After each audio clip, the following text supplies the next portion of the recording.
refiero cuando hablo de condiciones imposibles, obviamente, son las condiciones económicas y particularmente fiscales que se daban en ese momento en España. Cada vez que se ha hecho una reforma educativa en nuestro país, a la reforma, a la ley de reforma, la ha acompañado un paquete financiero de cierta importancia. En el caso de la LOCSE, que se aprobó en el año 90 y por tanto cuando todavía nos expresábamos en pesetas, pues el paquete financiero a lo largo del periodo de implantación de la ley equivaldría hoy a alrededor de unos 4.000 millones de euros. Por lo que se refiere a la LOE, la ley que estaba vigente antes de la LOMCE, que se aprobó en 2006 ya con euros,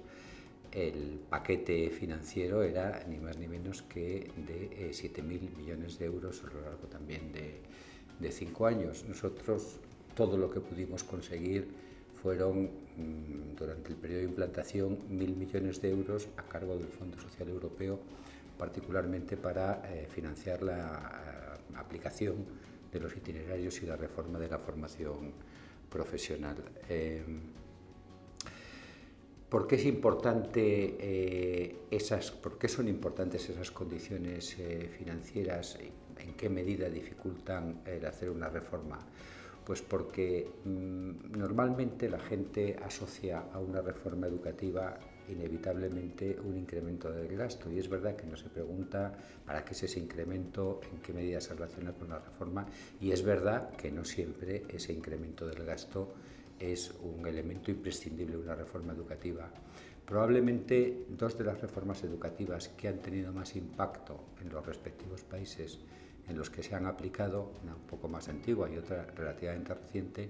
han sido las de Polonia y la de Portugal, y en ambos casos se hicieron sin recursos económicos. Quiero decir que en per se el disponer de más recursos económicos no es una condición imprescindible para el éxito de una reforma educativa, aunque evidentemente es muy deseable. Pero ¿por qué se asocia en este caso a la condición imposible de las condiciones a la falta de recursos? Porque la reforma vino precedida de unas decisiones que se adoptaron en un Real Decreto Ley en el mes de abril de 2012, que imponía una serie de restricciones de gasto en la educación. Y al existir ese marco, la gente, parte de la gente, compró la idea de que la reforma del PP eran los recortes.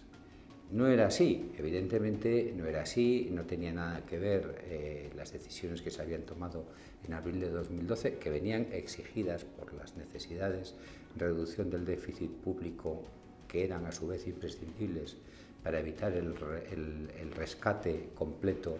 de la economía española, pero era fácil crear esa asimilación entre los recortes y la reforma, y a eso me refiero cuando hablo de unas condiciones imposibles. Yo creo que lo que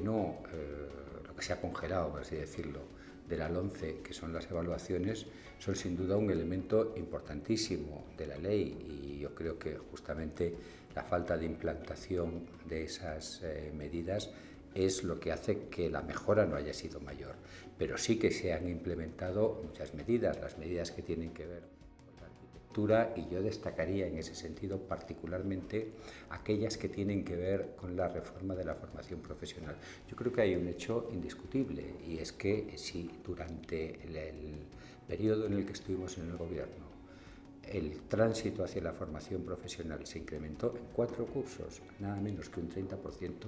en una proporción que jamás se había producido en nuestro país, pues es difícil no atribuirlo no solo a la LOMCE, sino al conjunto de medidas normativas que en ese marco adoptamos, incluida la creación de la formación profesional dual y todo lo que la LOMCE trae consigo de reforma de la formación profesional, el que haya habido esas mejoras. Otro tanto puede decirse, por ejemplo, de la modificación de las tasas universitarias, la modificación de la forma de calcular las tasas universitarias, de la forma de acceder a las becas, que fueron enormemente criticadas en su momento, pues trajeron como consecuencia un incremento muy notable del rendimiento, una reducción de la repetición de créditos, y esto es bastante quiero decir, coincide bastante con una lógica intuitiva. Si subes la segunda matrícula, la tasa de la segunda matrícula, en una proporción sensible, pues lógicamente el estudiante hace un esfuerzo mayor para evitar esa segunda matrícula, y así sucesivamente. Yo creo que hay muchos aspectos de la LOMCE que sí están en aplicación desde prácticamente la aprobación de la norma, y que esos aspectos, junto con otras medidas que se tomaron en esos años, inciden en la notable mejora de resultados que se ha producido. También creo que si se hubiera procedido a una aplicación normal, tal como estaba prevista, de la LOMCE, y las evaluaciones se hubieran empezado a aplicar a partir del curso 2016-2017, hoy nos encontraríamos con un panorama mucho mejor. Yo creo que la manipulación de la historia, y quizás no solo la manipulación de la historia, yo creo que hay que hablar también de una visión muy particularista del proceso educativo, muy centrado en la construcción de la identidad nacional, de la llamada identidad nacional catalana, en el que además, por ejemplo, el propio sistema de la inmersión lingüística es muy relevante como parte de ese proceso. Pero en definitiva, por lo que se refiere a la historia, pues por ejemplo, y esto no se puede atribuir solamente a los partidos nacionalistas, porque por ejemplo esto se aprobó cuando en la Generalitat había un gobierno del llamado tripartit, el que formaron el Partit Socialistes de Catalunya, o sea, la rama catalana del PSOE,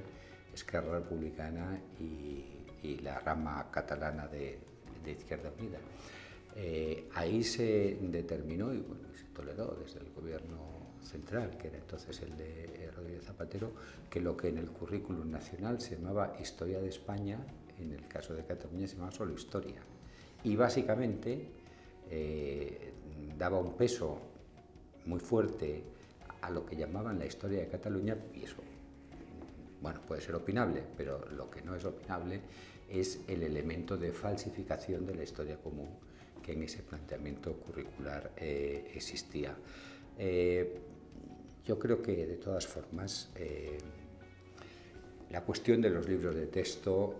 hoy en día hay que mirarla en un contexto en el que el libro de texto como tal va perdiendo importancia,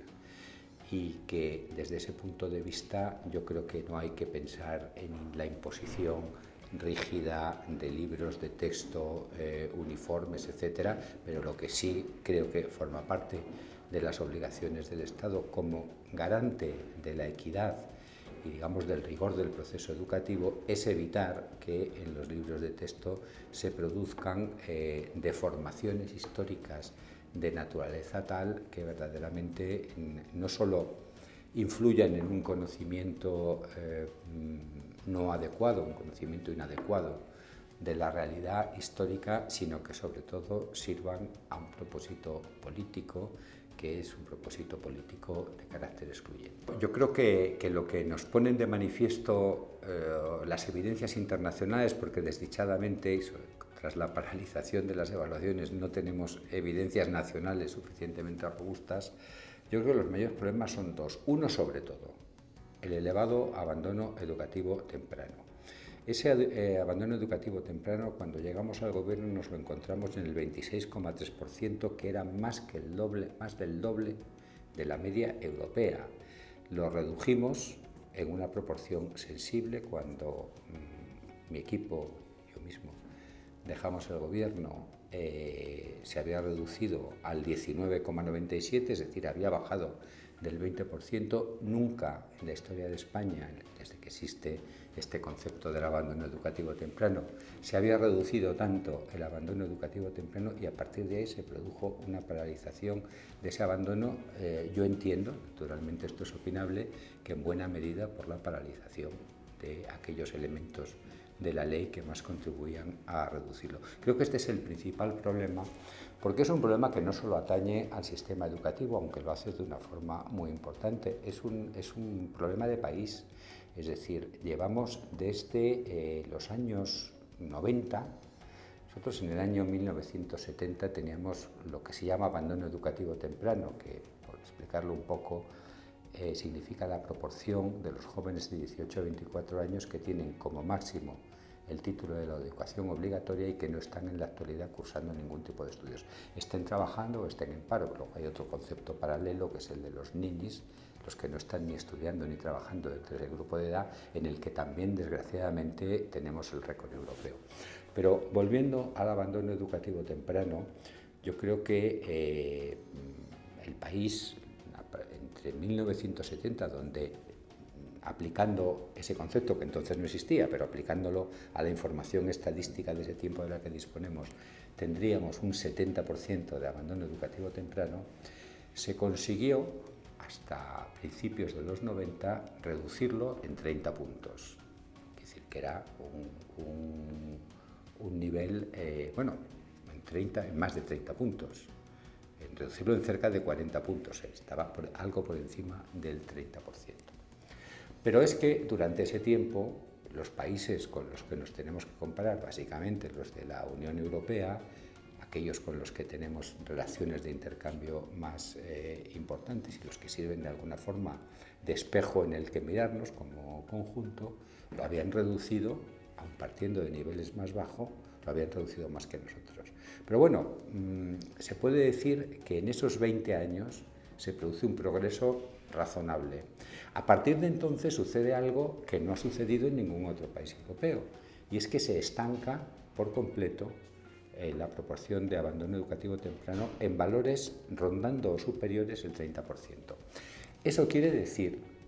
que durante ya prácticamente, con ya cerca de 30 años, estamos manteniendo en la población, no ya entre los jóvenes, porque los que abandonaban tempranamente en los años 90, hoy son gente que están en la mitad o en la segunda parte de sus trayectos profesionales y por tanto es un problema global de competencias del país, es decir, la acumulación de ese elevado abandono educativo temprano durante tantos años nos crea un problema de país que incluso si mirando al futuro lo resolvemos de la mejor manera posible a partir de ahora, nos va a arrastrar en sus consecuencias todavía durante bastantes años, los años que faltan para que esas cohortes en las que el abandono educativo temprano ha sido superior al 30% y son cohortes que llegan hasta el año 2011, es decir, que tenían entre 18 y 24 años en el año 2011, esto solo sirve para darse una idea de la magnitud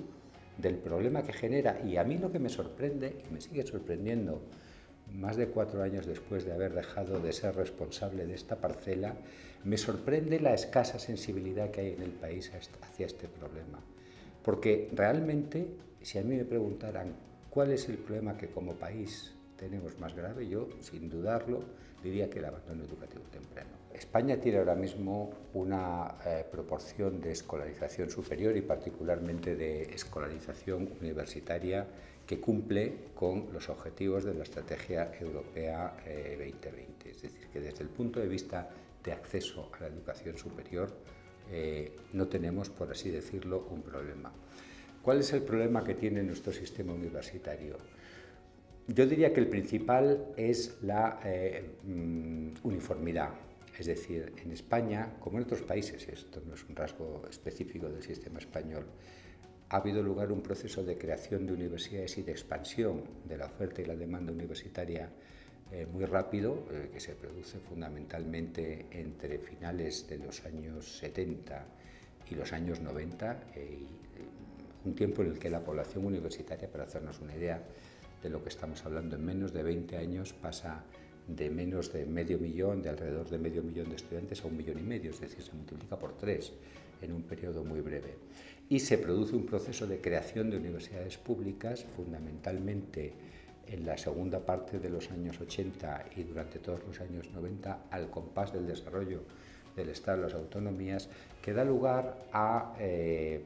por ejemplo, en esos años se creen más universidades que todas las que se habían creado en España desde el siglo XVI.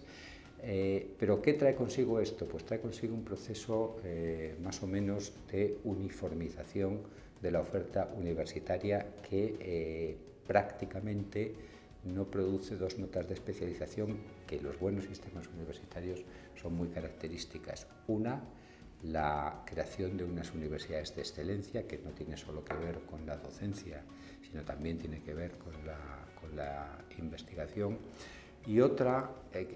unas universidades que estén más cerca de la geografía económica de donde están implantadas, es decir, que estén más especializadas en ofertar